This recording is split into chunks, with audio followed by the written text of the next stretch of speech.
દ્વારકાધીશને જય માતાજી મિત્રો હવે તમે ખેડૂતોએ જે મોંઘી દવાઈઓ છાંટી લીધી છે તોય છતાંય અત્યારે મગફળીની અંદર રાતળ ગેરું અને ટીકા આવી ગયા છે તો એમનું કારણ શું?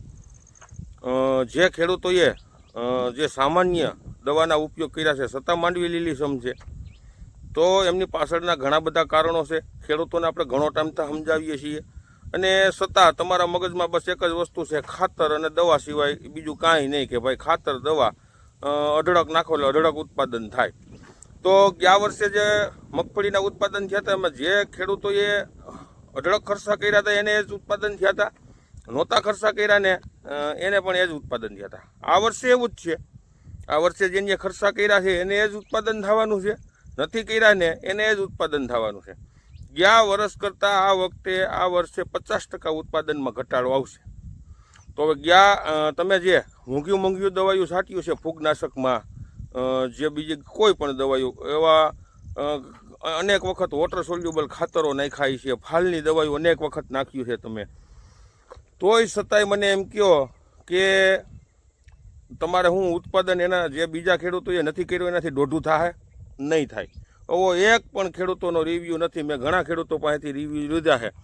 ખેડૂતોને આ વર્ષે ખરેખર જે ઉત્પાદન છે ને એ ઉત્પાદન જનરલ 15 મણથી લઈ અને 20 મણ સુધીનું 1 વીઘે 16 ગુઠાના હિસાબે ઉત્પાદન આવવાનું છે જનરલ સર્વે. પછી ઘણો એરિયો એવો છે કે 10-12 મણ જ થાય એમ છે, ઘણો એરિયો ટૂંકમાં થોડોક જ એવો છે કે જે 20 મણ પ્લસ એટલે કે 20-22 મણ કે વધીને 25 મણનું ઉત્પાદન થાય. બાકી આથી વધારે ઉત્પાદન થાય ક્યાંય પોઝિશન છે નહીં. એટલે ખરેખર ખેડૂતોએ સમજવા જેવી વાત છે. બાકી અત્યારે જે આ સરકારની અંદર જે જરસા નામના ખૂટિયા નવા પેદા થયા છે, આ થોડાક વર્ષ થયા, ખેડૂતોને કાંઈ વધવા દે એમ નથી. જો અત્યારે માર્કેટની અંદર એટલી બધી ડુપ્લિકેટ દવાઈઓ, ડુપ્લિકેટ બિયારણો, ડુપ્લિકેટ ખાતરો તમે બધા જુઓ છો. આજથી 10 વર્ષ પહેલાં જે ભાષણ કરવાવાળા એમ કહેતા હતા ખેડૂતોને બમણી આવક કરશું, બમણી આવક નથી કરી. ખેડૂતો અત્યારે બધાય રાતે પાણીએ રોવે છે અને ખેડૂતો કાયમી ભોમાં જતા જાય છે. બમણી આવક કોઈ વસ્તુની મિત્રો થઈ નથી. પણ હવે તમારે સમજવાનું છે કે આપણે શું કરવું છે, ઓછે ખર્ચે કેમ વધારે ઉત્પાદન કરવાનું છે. તમે જે મોંઘી દવાઈઓ છાંટ્યું છે, હું મારા ખેતરની અંદર દવા છાંટું તમે જોઉં છો. આ જુઓ તમે, આ લીલી સેવાર જેવી માંડવી ઊભી છે, ઓરવેલ મગફળી છે, આ તુવેર પાટલામાં વાવેલી છે. જે જનરલ સર્વે ઉત્પાદન થાય ને એટલું ઉત્પાદન થાય, આમાં 1-1.5 હોય ક્યાંય ઓછો ઉત્પાદનમાં થાય નહીં મિત્રો. હું તમને એ પણ બતાવીશ. અને કોઈ પણ જાતની મોંઘી દવાઈઓ નથી છાંટ્યું. બધાય સાદા ફૂગનાશક, પ્રોપિકોનાઝલ, સાપ પાવડર, હેક્ઝાકોનાઝલને અવાજ માર્યા છે. આપણા બાપદાદા જ્યારે ખેતી કરતા ત્યારે જે આ ફૂગનાશક દવા તરીકે હેક્ઝાકોનાઝલને આવી ત્યારથી એ છાંટતા. તેથી ક્યારેય કોઈ ગેરું રાતળ ટીકા નહોતા આવ્યા. ગયા વર્ષે જે લોકોએ પ્રયોગસર મારી હતી એને ગેરું ટીકા રાતળ આવી ગયા હતા. ને આ વર્ષે એવું જ છે કે જે પ્રયોગસરની અંદર 70થી 80% ખેડૂતોને ગેરું રાતળને ટીકા આવી ગયા છે. તો એનો મતલબ શું ભાઈ એવી દવાઈઓ છાંટવાનો? જો ગેરું રાતળને ટીકા આવી જાય તો એનું કારણ શું? તો એના એ ખર્ચા કરીએ, એ ખર્ચે યોગ્ય છે. તો પછી હું કામે તમે એવી મોંઘી ખોટી દવાઈઓ જે નથી છંટકાવ કરવાની છતાં છાંટો છો? તમને બધાને ખબર છે, છતાંય ઘણી વખત આપણે સમજાવીએ છીએ કે ભાઈ કંઈ જરૂર નથી ને હું કામે. ખેતીમાં બે જ વસ્તુ મહત્ત્વની હોય છે, પાણી અને ખેડ. આ બે વસ્તુ તમારા કાયમી માટે મગજમાં રાખવાની છે. એ વસ્તુ તમે મગજમાં રાખશો ને ખેતી કરશો ને ક્યારેય ઉત્પાદન નબળું નહીં થાય. બાકી તો જે કુદરતી આપણે આબોહવાને જે ટૂંકમાં વરસાદ આધારિત જે આપણે થાય છે એ વસ્તુ મહત્ત્વની હોય છે.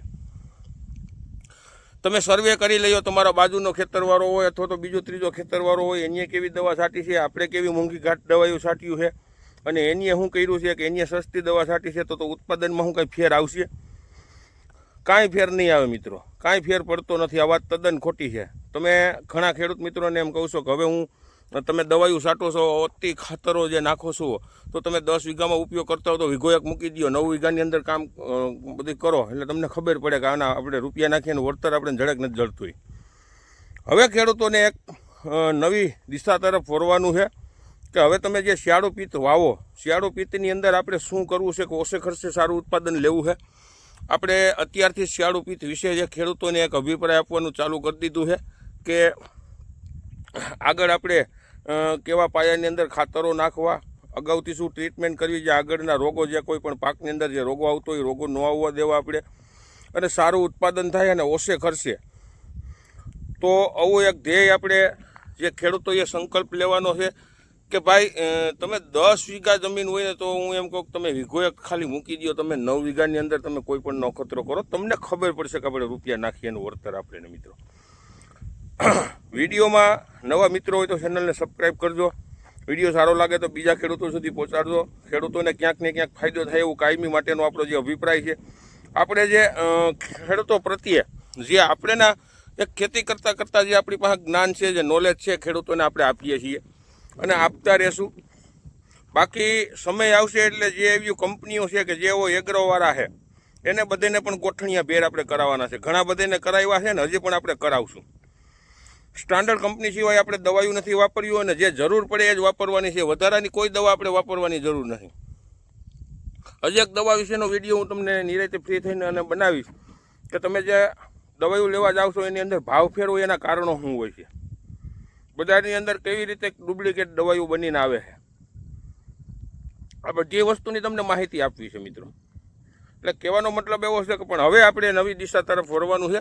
બાકી જે અત્યારે તમે જુઓ ખેડૂતો પ્રત્યે સરકાર કરવાની લાઈનમાં કોઈ વસ્તુ છે નહીં. જે ખેડૂતો કદાચ આમાં ઘણા ભાજપવાળા આવી છે તો આપણી માથે થોડુંક એને ઓલું થાય, પણ આપણે ખેડૂત તરીકે બોલીએ, આપણે રાજકારણ તરીકે નથી બોલતા. આ જરસા નામના ખૂટિયા છે, જરસા નામના જભાવાળા. જો ખેડૂતોને અત્યારે જ્યાં જે વિસ્તારની અંદર વરસાદ નથી ત્યાં જે ખેડૂતો પિયત પાણી આપે છે મગફળીની અંદર, તમે જુઓ એની દિશા હું સોશિયલ મીડિયામાં બે દિવસ ત્યાં જોઉં છું. 2 કલાક 24 કલાકમાંથી 2 કલાક 3 કલાક પાવર નથી આવતો મિત્રો. હવે ખેડૂતોને ખરેખર જોઈ હું 3 જ વસ્તુ. આપણે ખેડૂતો સરકાર પાસેથી ક્યાંય ભીખ નથી માગવી. 3 વસ્તુ આપણે ના આપે ને તો એક પાણી, વીજળી અને પોષણક્ષમ ભાવ. ખેડૂતોએ બધે ગામડાની અંદર જે પ્રશ્ન હોય ને ગમે ત્યારે તમારા ગામની અંદર ખેડૂતોને એમ કહું છું કે જ્યારે રાજકારણી આવે છે, જે જરસા નામના ખૂટિયા તમારા ગામમાં જ્યારે આવે ને ત્યારે એને જે પ્રશ્નને જે મુદ્દા હોય ને ઊભા થઈને ખેડૂતોએ બોલવું જોઈએ, થોડોક વિરોધ કરવો જોઈએ. તો જ ખેડૂતો પ્રત્યે થોડુંક ગામડા વસ્તુ બધી થાય ને તો થોડોક એનો વિરોધ થાય અને આપણું સંગઠન થાય. જ્યાં સુધી આપણું સંગઠન નથી ત્યાં સુધી અને જેમ બધાએ આપણે જગદીશ મહેતા જેવાને કહે છે કે મારો માલ અને મારો ભાવ, આ વસ્તુ થાય ત્યારે જ ખેડૂતો સુખી થાય. અને ધીરે ધીરે સમય આવવાનો છે, પણ ખેડૂતોએ એકતા કરવાની છે અને થોડીક નવી દિશા તરફ વળવાનું છે અને થોડુંક ધ્યાન દઈને અને ખેતી કરો, જેથી કરી તમારા ખિસ્સામાં 5 પૈસાની વળતર સારી એવી થાય મિત્રો. તો વિડીયોની અંદર જે ખેડૂતોને કમેન્ટ કરતા આવડે એ કમેન્ટ કરજો મિત્રો કે આપણે જે કીધું છે એ સાચું છે કે ખોટું છે અને નવી દિશા તરફ ખરેખર વળવું જોઈએ કે ન વળવું જોઈએ.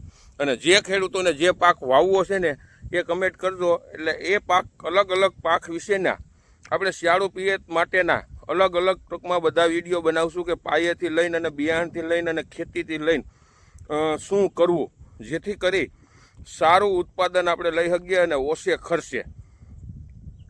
તો અવનવા વિડીયો મિત્રો જોતા રહીયો.